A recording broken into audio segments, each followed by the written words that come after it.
Assalamualaikum warahmatullahi wabarakatuh. Alhamdulillahi rabbil alamin. Allahumma salli wa sallim ala sayyidina Muhammad wa ala alihi wa sahbihi ajma'in. Qala Allah subhanahu wa ta'ala fil Qur'anil Karim wa huwa asdaqul qailin. A'udzu billahi minasy syaithanir rajim. Wa'tasimu bihablillahi jami'an wa la tafarraqu. Sadaqallahul azim.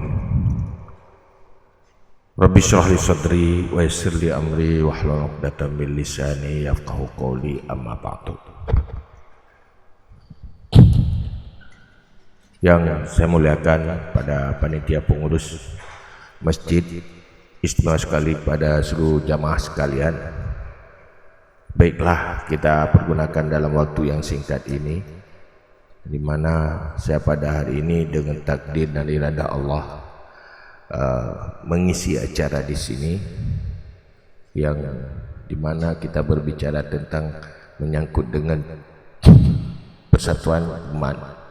Sebenarnya keberhasilan pertama kehadiran Rasulullah Sallallahu Alaihi Wasallam adalah dalam membawa risalah adalah menyatukan mereka yang saling berkonflik, yang tidak harmonis, saling berusaha untuk kepentingannya masing-masing, selalu hidup dalam pertentangan kepentingan. Kita gampang berbicara tentang harmonis dan kompak, tapi itu hal yang sulit terjadi, karena modal yang paling utama sebuah keharmonisan dan kekompakan adalah akhlak dan kepribadian. Pribadi yang gagal, akhlak yang gagal, tetap pada ujungnya membawa kepada konflik dan tidak harmonis. Jangankan antar komunitas, dua komunitas, antar masyarakat, dalam sebuah rumah tangga saja akan membawa kehancuran apabila di dalamnya kegagalan kepribadian dan akhlak. Maka sumber kehancuran dan perilaku rusak di kalangan manusia adalah kegagalan kepribadian dan kegagalan akhlak. Maka Rasulullah, misi paling utama lewat pernyataannya, innama bu'istu liutammima makarimal akhlak. Hanya saja aku diutuskan untuk membangun akhlak yang mulia. Dunia dan akhirat, sumber kesuksesan manusia adalah kepribadian. Itu modal awal dan itu modal utama. Rasulullah dalam sebuah hadis menyatakan, man sa'a khuluquhu azaba nafsahu. Siapa yang buruk akhlaknya mengazab dirinya. Orang yang tidak punya akhlak pasti hidup tidak pernah bahagia. Akhirat sudah pasti dijanjikan neraka. Ibadah manusia, fahla-fahlanya tidak mampu membayar dosa-dosa buruk akhlak. Kebaikan akhlak yang dilakukan karena Allah, fahla-fahlanya bisa membayar dosa-dosa yang lain. Maka oleh karena itu, hal yang paling utama perjuangan Rasulullah dan yang paling kita utamakan untuk setiap pribadi kita adalah membangun kepribadian yang berakhlak. Pada hari akhirat, Allah juga menjanjikan adalah hari yang tiada manfaat harta, tiada manfaat anak. Yang ada manfaat adalah qalbun salim. Yauma la yanfa'u malun wala banun illa man atallahu biqalbin salim. Maka para ulama merumuskan ilmu di dalam tiga.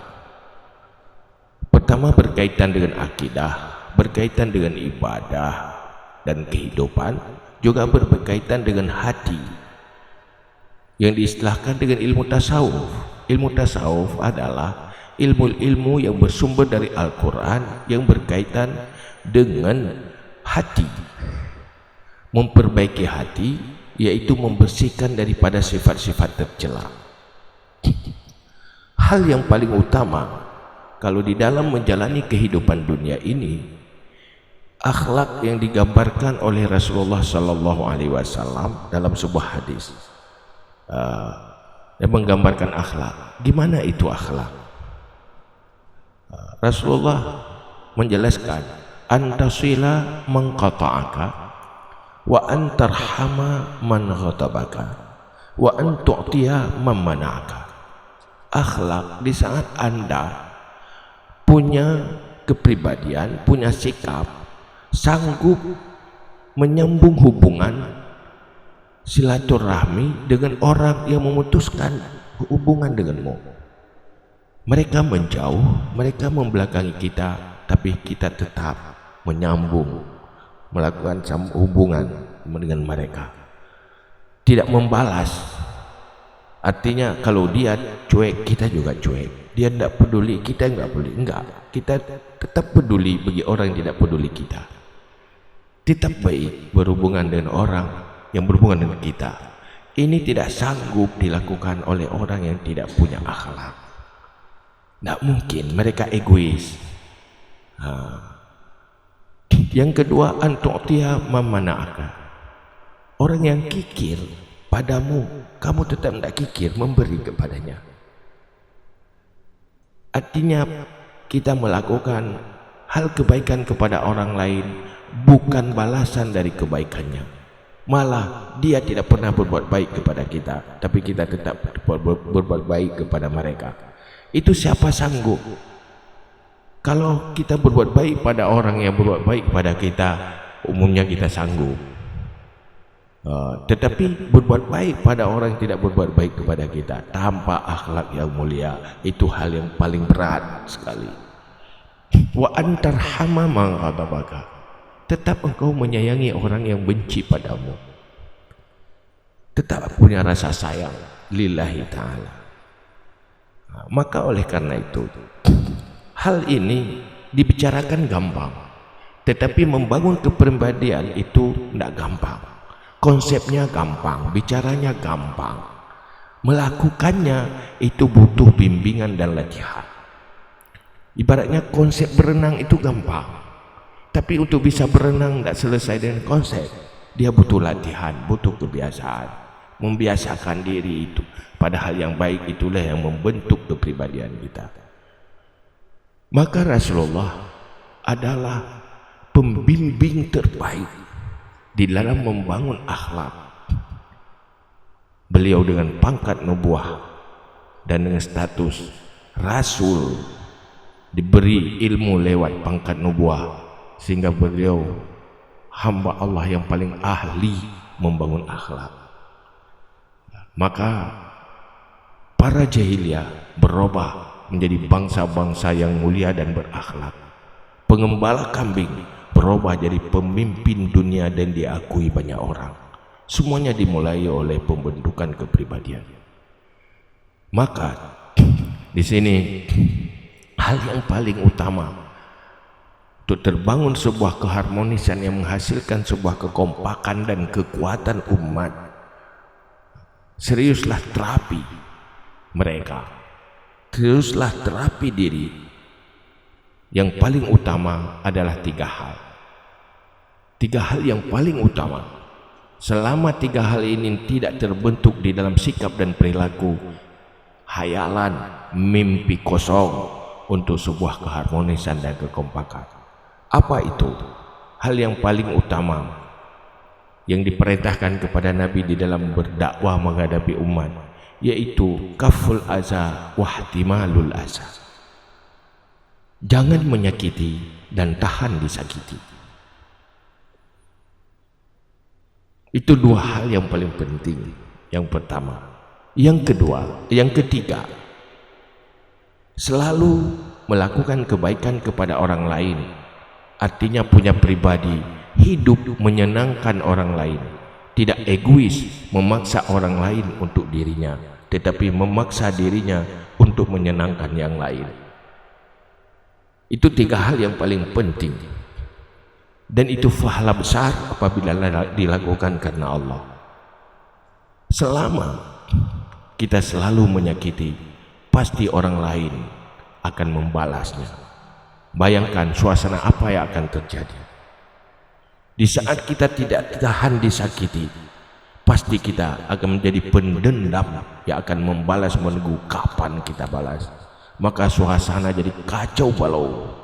Dalam sebuah rumah tangga pun tidak akan pernah bahagia apabila 2 pribadi yang ada di situ, yang satu gampang menyakiti, yang satu lagi tidak tahan disakiti. Coba bayangkan 2 kepribadian yang tidak saling menyakiti dan tahan disakiti, disitulah kedamaian dan keharmonisan. Hidup bukan persoalan materi, sebanyak apapun materi, tapi kalau krisis kepribadian, rumah tangga bagaikan neraka. Begitu juga dalam kehidupan sosial. Maka ini semua apa yang terjadi di depan kita, terjadi konflik dan bermacam persoalan di kalangan umat Islam, pencerminan dari kegagalan Islam, kegagalan dakwah akhlak, kegagalan ilmu dasar akhlak. Karena kalau kita survei, kita berada di dalam sebuah generasi yang umumnya tidak tahu Islam secara memadai, minimal. Yang kedua, tidak sepakat menjadikan Islam di dalam kehidupan.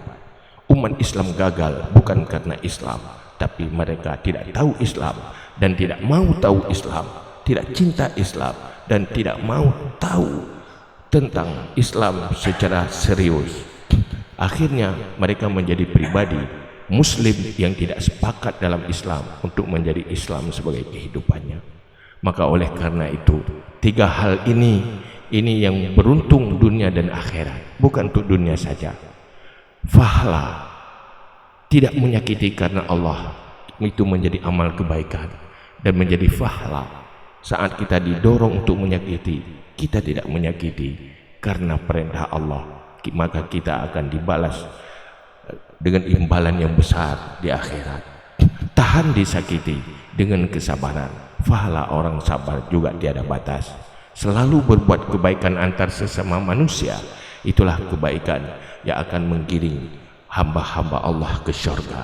Beribadah tidak cuma di masjid, interaksi akhlakul karimah yang dilakukan karena Allah adalah ibadah yang tidak pernah berhenti di dalam menjalani kehidupan sehari-hari.